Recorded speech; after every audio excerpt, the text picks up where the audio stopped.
When shopping for a turntable, finding one that tackles performance, design, and ease of use without sacrificing one for the other can be a bit tricky. There are plenty of turntables that sound great, but may not look the best or be the easiest to use.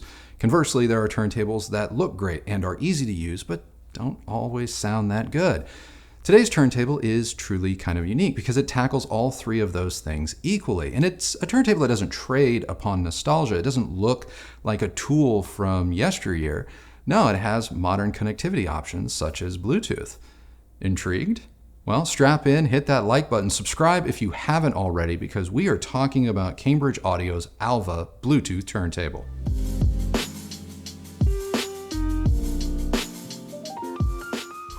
Now, obviously, the Alva has the design portion of the equation on lock, as this is one of the finer looking turntables on the market right now. But one of the things that speaks to its ease of use is the fact that from the factory, the Alva is largely pre-assembled and aimed at a sort of plug-and-play type user. And that's just not something that you find in a lot of mid-fi to high-end turntables.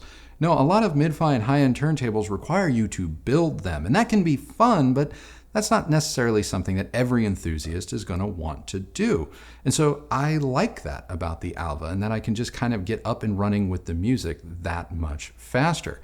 Other things that make it easy to live with day to day are its direct drive system, its one-touch speed controls, not to mention its pre-mounted moving coil cartridge from the factory. Throw in a built-in phono preamp and Bluetooth connectivity, and you start to see how forward-thinking the Alva really is.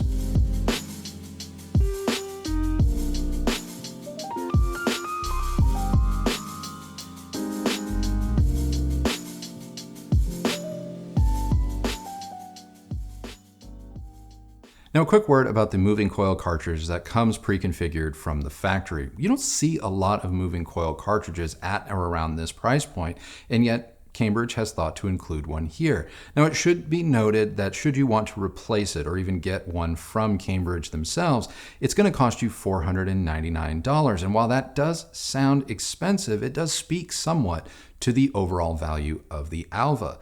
And as we're going to discuss later in the kind of sound portion of this video, I think you're going to find that you're going to have to step decidedly up market in terms of moving magnet cartridges that compete favorably with the moving coil cartridge included here. Now, we've had the Alva for some time, and this has enabled us to use it with a wide range of components. Everything from the name Unity Atom to Cambridge's own Edge system, that review is coming, by the way, even Musical Fidelity's M3SI integrated.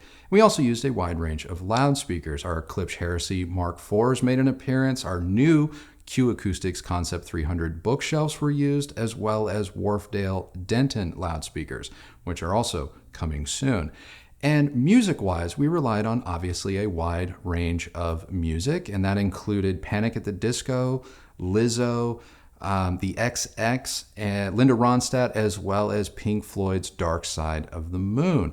And because earlier I did say that this turntable has some Bluetooth connectivity, in order to further test the Bluetooth aspect of its performance, we even managed to connect it to our 1000 XM4 headphones from Sony. So you have to be asking yourself by now is, well, how does the Alva sound?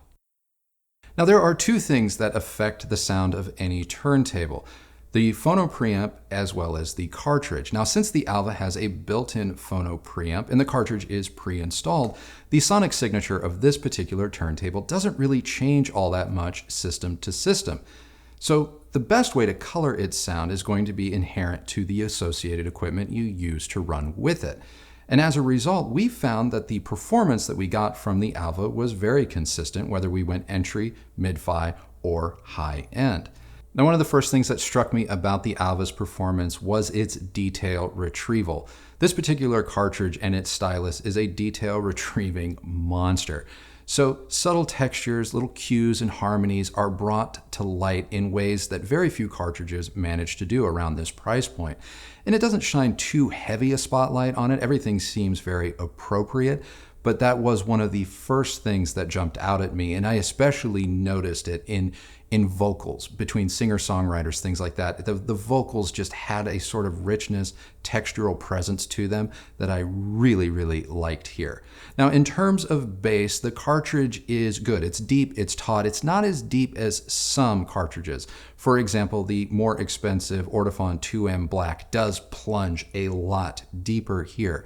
So the cartridge that comes pre-installed on the Alva definitely falls maybe in line with or just a little bit above all of our tables that use the Ortofon 2M Blue, but not quite to the level of the Ortofon 2M Black. Now, with respect to the all-important mid-range, which is where 90% of music lives, I found the mid-range through the Alva to be a little bit warm but smooth. It still had a lot of detail, and there was great texture and presence, especially in vocals, but if you have a singer-songwriter that may have a little bit more grit to their voice, I think you may find that grit to be just ever so slightly glossed over through the Alva, which may or may not be a bad thing. In terms of high frequencies, the Alva is a little bit smooth, just like in its mid-range, though this is much more heavily impacted by your associated equipment. When we paired this turntable with the Cambridge Edge system, the high frequencies were decidedly more rolled off, if not a little bit fat. But when we switched things up and went with the name Unity Atom or Musical Fidelity M3SI, things opened up quite a bit, exposing a lot more top-end detail. Though in that top-end detail and at higher volumes, it was possible to hear more sibilance, especially with albums like Panic at the Disco. In terms of soundstage, I found it to be fantastic, and I especially loved the detail retrieval within. Now, this is not a turntable or cartridge combination that is going to dramatically alter the soundstage you may currently be experiencing, but it's not going to rein it in either. And the same is true for dynamics. Dynamics are good, maybe not as good as, say, the Ortofon 2M Black made it to the Technics 1210 GAE, but they're not that far off either. Though, like with a lot of aspects of this turntable's performance, it does seem to be associated equipment dependent. Now, obviously, we have to talk about the Alva's Bluetooth functionality, and straight away you need to know that pairing is easy and the range is exceptional. But you're probably wondering, well, how does it compare to the built-in phono preamp? And to test this, I connected it to the Edge NQ, which is Cambridge flagship streamer preamp, but it also has Bluetooth capability as well. And when connected from the phono preamp that's built into the Alva to the Edge, as well as via Bluetooth, I could detect no discernible difference between the two. And I performed this test on multiple albums, and each time there just wasn't a noticeable change in sound quality. And as a result, I opted to unplug the Alva from the preamp altogether and stick with its Bluetooth connection. And this enabled me to then move the Alva to various places around my home where it was more convenient for me to engage with it and thus listen to music more often. In terms of drawbacks, I only have one, and this is likely only going to matter to a very small cross-section of audiophiles because the turnkey nature of this particular turntable is likely one of its biggest selling points. I know it was one of the things I liked most about it. But if you are an audiophile that needs to control every aspect of your piece of equipment's performance, the Cambridge Alva simply is not the turntable for you.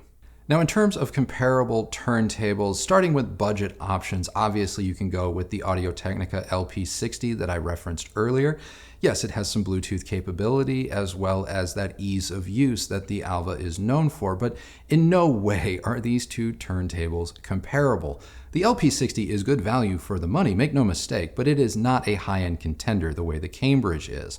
Now, stepping things up a little bit more in price, but not going all the way into crazy town, you have the Yamaha MusicCast turntable, which has a lot of functionality on its side, including the ability to stream music directly to it or through it, which may be appealing to some of you, and it does sound better than the Audio-Technica. It's not quite to the level of the Cambridge, but if you're looking for kind of an in-between cheap and Cambridge, the Yamaha is there ready and waiting. But for a more apples to apples comparison, the Cambridge deserves to be compared to, say, the Technics 1500C. Though I'm going to argue that the 1500C, as configured from the factory with the Ortofon 2M Red cartridge, is bested by the Cambridge Alva. And so it falls somewhere in between the 1500C and their 1210 GAE turntable that we've just unveiled on this channel a few weeks ago. Now, we put the 2M black cartridge from Ortofon on our particular GAE, and in that combination, it smokes the Cambridge. But it should. It should. It's way more expensive. But if you're not willing to go to that length with that type of a cartridge, I think you're going to find the performance delta between the Alva and the Technics 1210 GAE to shrink.